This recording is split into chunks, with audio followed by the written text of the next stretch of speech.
안녕하세요. 오늘은 신앙과 생활이라는 제목의 강연 녹취록 일부를 함께 살펴볼 텐데요. 네, 이게 보통 생각하는 신을 믿고 기도하는 그런 일반적인 신앙과는 결이 좀 달라요.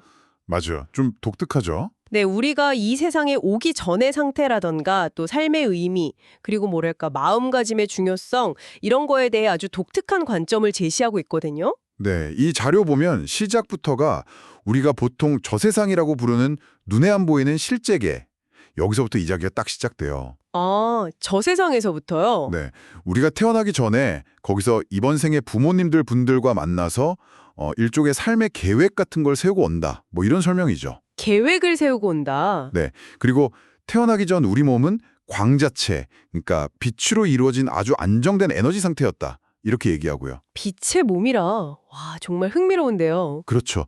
어떻게 보면 이 현실 게임을 돌리는 보이지 않는 어떤 서버 같은 그런 근원적인 차원으로 이해할 수도 있을 것 같아요. 태어나기 전부터 이미 계획된 여정이라니, 시작부터가 상당히 끌리네요. 그런데 이 3차원 세상에 딱 태어나는 순간 있잖아요. 네.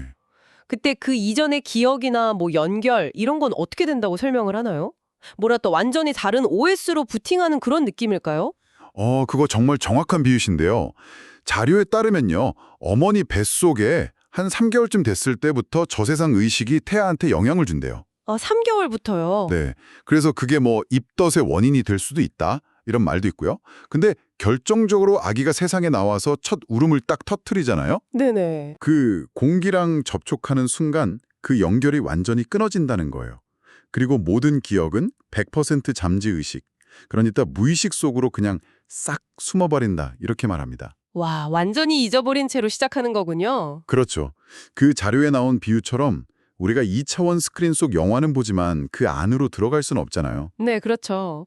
그런 것처럼 이 3차원 현상계에 딱 들어오는 순간 그 이전 차원과의 연결은 끊어진다. 뭐 이런 비유도 들어요. 그래서 어디서 왔는지 또 왜 왔는지 이걸 전혀 모른 채 백지 상태로 인생을 시작하게 된다. 이런 얘기네요. 맞습니다. 그러다 보니까 우리가 살면서 좀 힘든 일이나 고통을 겪을 때 그 원인을 자꾸 외부에서 찾으려고 하잖아요. 예를 들면 조상 탓을 한다거나. 네, 흔히들 그렇죠. 근데 이 자료는 그런 생각을 아주 단호하게 부정해요.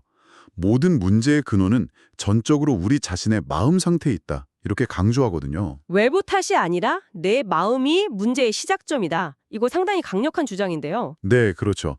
구체적으로 그 마음 상태가 어떻게 현실 문제로 이어진다는 건가요? 좀 더 설명해 주실 수 있나요? 예를 들면 원망하는 마음, 시기, 질투, 이기심 같은 거 있잖아요. 네. 이런 부정적인 생각들이 우리 마음의 구름, 뭔가 이렇게 뿌옇게 끼는 구름을 만든다고 봐요. 그래서 우리가 본래 가지고 있는 맑고 밝은 신성, 이걸 이제 신의 빛이라고 표현하는데 이 빛을 가려버린다는 거죠. 마음의 구름이 빛을 가린다. 네. 이 마음의 구름이 현실에서는 질병이라든가 아니면 가정불화, 심지어 재정적인 어려움 이런 걸로 나타난다고 보고요. 이게 심해지면 사후에는 지옥계 같은 좀 낮은 차원으로 연결될 수도 있다 이렇게 경고까지 해요. 와, 무서운데요? 그러니까 핵심은 내 안에 있는 그 부정적인 사고방식 자체가 현실을 막는 실질적인 장벽이 된다 이겁니다. 그렇다면 그 마음의 구름을 걷어내고 좀 평온을 찾는 방법은 뭘까요? 혹시 특별한 수행법 같은 걸 제시하나요?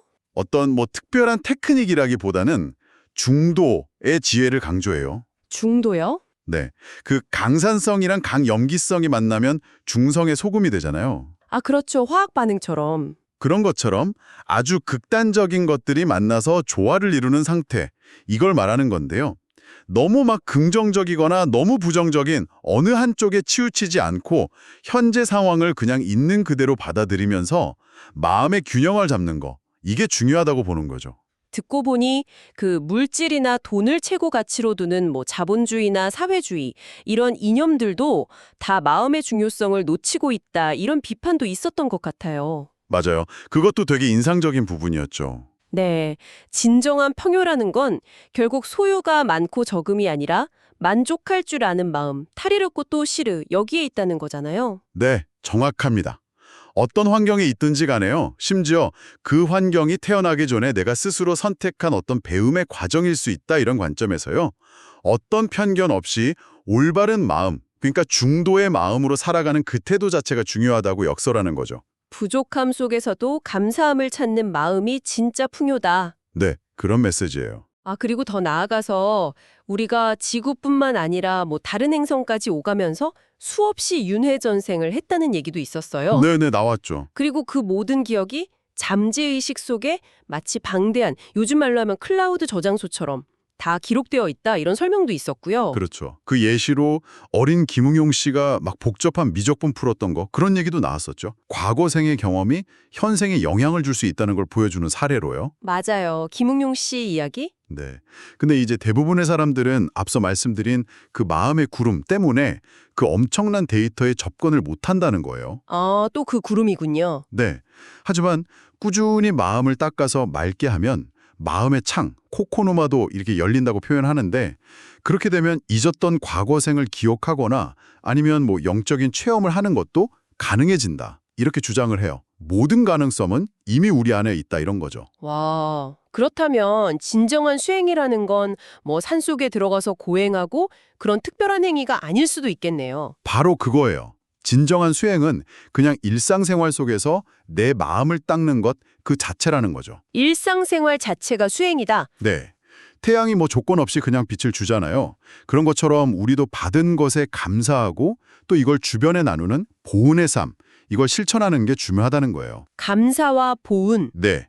특히 부부관계라던가 고부관계처럼 아주 가까운 사이에서의 원망이나 갈등, 이런 건 사후에 좋지 않은 영향을 줄 수 있으니까 서로 존중하고 소통하면서 조화로운 관계를 가꾸는 거, 이게 아주 중요하다고 강조합니다. 관계의 중요성도 강조하는군요. 바로 수행이다. 이런 관점인 셈이죠.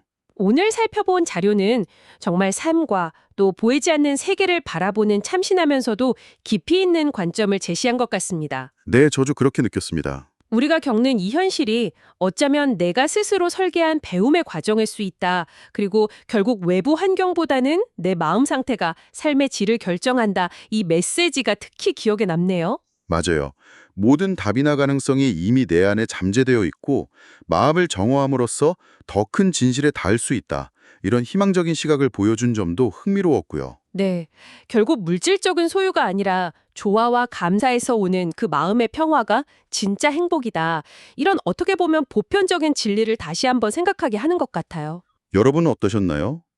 혹시 살면서 설명하기 어려운 어떤 직감이라던가 데자뷰 같은 거 경험하신 적 없으신가요? 그런 경험들이 있죠. 어쩌면 우리 안에는 이 자료가 말하는 것처럼 아직 우리가 열어보지 못한 방대한 기억의 저장소가 숨겨져 있는 건 아닐까요? 잠시 스스로에게 그런 질문을 던져보는 것도 좋을 것 같습니다.